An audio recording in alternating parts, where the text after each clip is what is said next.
The JF-17 Thunder, due to release on December 4th, is the first full-fidelity module by the team at Decker Ironwork Simulations, a plucky little export fighter created in joint effort by China and Pakistan. Able to reach Mach 1.6, it's got a strange heritage, the engine of a MiG-29, cannon from MiG-21, avionics and HOTAS design from an F-16. Intended to be easy for Pakistan's F-16 pilots to convert over to and costing half as much as an F-16 to build. The Thunder sits in an odd position, not a traditional Blue 4 or Red 4 aircraft. No doubt we will see it on the role of Red 4 however in DCS, helping give the side a much needed new full fidelity aircraft. The JF-17 Thunder packs a huge amount of content and systems into its small package, and best of all of the major aircraft systems appear to be modelled to a high degree of completion. There are smaller details missing, but it is mostly there. Boasting the first full glass cockpit that we've seen in DCS, you get 3 large multifunction colour displays dominating the cockpit, each split into a main and sub display. We have a massive suite of weapons and sensors to play with too, making it a truly modern multi-role aircraft, featuring missile approach warning systems, air and ground radar, targeting pod, self-protection jammer with radiation slant ranging, and on top of that we have a wide range of weapons, stun bombs, rockets, anti-ship missiles, man-in-the-loop guided cruise missiles, TV missiles, anti-radiation missiles, glide bombs, laser-guided bombs, and laser-guided rockets. For air-to-air we have SD-10 active radar missiles, a Chinese equivalent to the AIM-120, and the PL-5E, a heat seeker similar to the AIM-9. So, needless to say, there is a tremendous amount of capabilities and learning to do in this module. We'll get only 2 liveries for release, and the cockpit textures are work in progress at present. They hope to have an update to them by release. But with all the systems modelled, it's easy to forgive some of the cosmetic issues, and it's a refreshing change to see the module launch in such a complete condition. It is still an early access release, not a full release, so there will be some bugs and issues with the aircraft still. I've run into a few issues with my time testing it, but of course I'm using a development build so I cannot speak for how it will be on launch day. But the Decker team have been working very hard on addressing reported issues, and I'm feeling good for the release. I've thoroughly enjoyed learning and fighting in the Thunder. The cockpit and startup feature some fun details. You can, for example, remove the safety pin on the ejector seat, connect the oxygen supply and adjust the oxygen valve, of which failure to adjust this at high altitudes can result in hypoxia. There is a lamp you can click on as a shortcut to the DCS flashlight function, and we get a data cartridge. This contains our personalised settings, mission and loadout. The ground crew can be requested to update our card after rearming to include new weapons and waypoints from our map. Up in the special options we can configure our countermeasure programs presets, slew rates, map type, and our cockpit voiceover, of which there are 4 choices. 2 in Chinese, 最大偏航锁定锁定锁定敌跟踪敌跟踪返场油量起落架未到位 and 2 in English, altitude, altitude, tracking, tracking, tracking. AOA, bingo, pull up, pull up, pull up. This is less bitching Betty and more soothing Susie. We can also create custom voice sets if you desire. The data cartridge extends into the mission, giving you the ability to import your special settings, waypoints marked on the map, and set your weapon laser codes with the help of the ground crew, who can update your card when you are done planning, helping work around the lack of a built-in mission planner inside DCS for multiplayer. Generally, the controls are quite intuitive once you get over the initial adjustments, and using systems like the radar and C mode are quick and easy to understand, and managing multiple sensors like the radar and targeting pod at the same time work off a sensor of interest system like our other modules. I've found the cockpit simple to work in and the HUD just perhaps a little busy at times but very functional.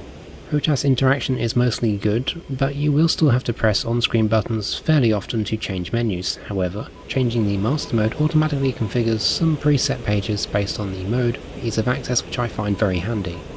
Being a glass cockpit aircraft, we get a lot of real estate to work with on our displays. They're quite nice to use, giving you a customizable instrument panel. In VR with a valve index, they're reasonable to read, although you're left wanting hand tracking to push the buttons. The screens are 3x4 aspect, giving us a submenu below the main section for quick reference. This presents an issue for those of us with existing MFT frames, however, being 5x8 buttons versus our standard 5x5. Best I could work around this issue was deliberately cutting off the sub-display section and binding what was visible, which is workable for most tasks. Deca have included an example Lua file within the documents, showing you the export options for those of us into exporting our displays. You can easily export all the displays, the radio, and upfront controller panel, so it's perfect for home cockpit builders. There is an advanced simulation of IFF built into the module, although it's only functional between other JF-17s in multiplayer. This could lead to a complex situation whereby a friendly aircraft could be detected as unknown if they do not correctly set it up, or even a hostile aircraft as friendly should your encryption key be compromised. Other aircraft will use the simple coalition-based friend or foe returns. Rather interestingly, I found the SD-10 active radar missile, which is an export variant of the Chinese PL-12, to have a greater range than that of the DCS AIM-120, which is meant to be very similar to. The JF-17 is a very potent, beyond visual range fighter, with the SPJ pod helping range radar threats and the MAWS will give you increased situational awareness alongside your data link feeding you AWACS contacts. Able to carry up to 2 IR missiles and 4 active radar missiles alongside the jammer pod and 2 fuel tanks. I found this is a great mix, giving you confidence when going into air combat. The biggest limitation of the Thunder is the fuel and pylons, holding only 5,135 pounds of fuel internally, so we will have to constantly play around with our limited payload trading weapons and fuel. Whilst multi-role, the aircraft struggles to be multi-mission, forcing you to either go air-to-air or air-to-ground when you need to travel more than a short distance. There is no air refueling probe either, further limiting it. However, there is a strong possibility of a Block 2 update to the module, which will feature a refueling probe at some point in the future. And whilst I enjoy the limitations as they make mission planning more challenging, I can see this being an issue to some.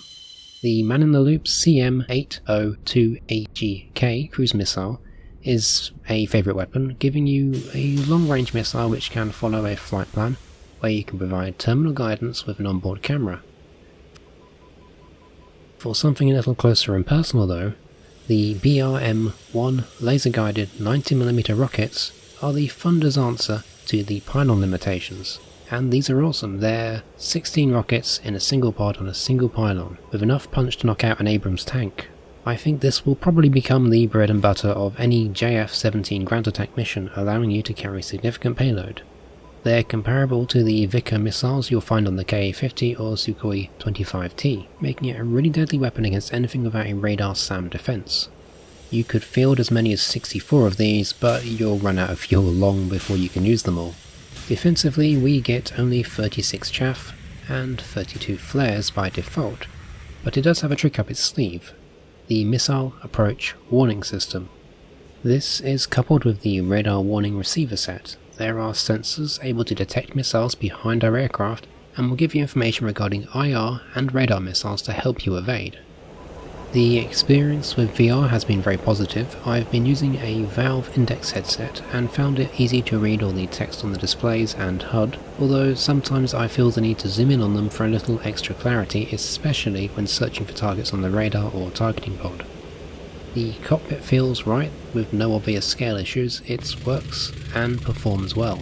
VR makes using the center display much easier than on a traditional monitor, although you can hide the joystick if you wish in the special options. The damage model is work in progress, but very promising. We can have weapon pylons fail after impacts, or overstress your fuel tanks with too many Gs, as a couple examples I've encountered, along with more general damage and structural breakups. The aircraft is easy to fly and land, although a little slow to accelerate with heavy payloads. She will burn up fuel at an alarming rate down low, but I've found you can still get a good combat radius with high altitude cruising. She'll dogfight well when clean, and you will really feel the weight if you've got any luggage on, encouraging you to specialise loadouts rather than trying to carry a bit of everything. I'm really impressed with the abilities of this plucky little jet. It is by far the most widely capable aircraft in DCS at this moment in time. Whilst many of the features it has will be coming to other aircraft, none of them are anywhere near as complete a package right now. With that said, I feel the JF-17 still does enough to differentiate itself from these others, and will provide a great challenge to the existing lineup of DCS aircraft. I've enjoyed my time with it thus far. It's great to see a modern jet simulated in such detail, with the glass cockpit and extra systems integrated into it. I look forward to future updates and modules from Decker Ironworks Simulations. If you're looking for a fun, compact, modern fighter with the full width of its abilities already well developed, the JF-17 is a very strong contender and something that will keep you learning and delving deeper into its systems for a good, long time. The JF-17 could be the jet for you. You'll have to make some hard decisions preparing missions, balancing flight, range, weapons and systems, with incredible ability but very limited staying power. Prolonged fights are not its style by necessity, and you can think of the JF-17 as somewhere between an F-16 and an F-5 with its own identity and all the advantages of a modern aircraft. It's come as something of a surprise to many, and a very welcome one at that.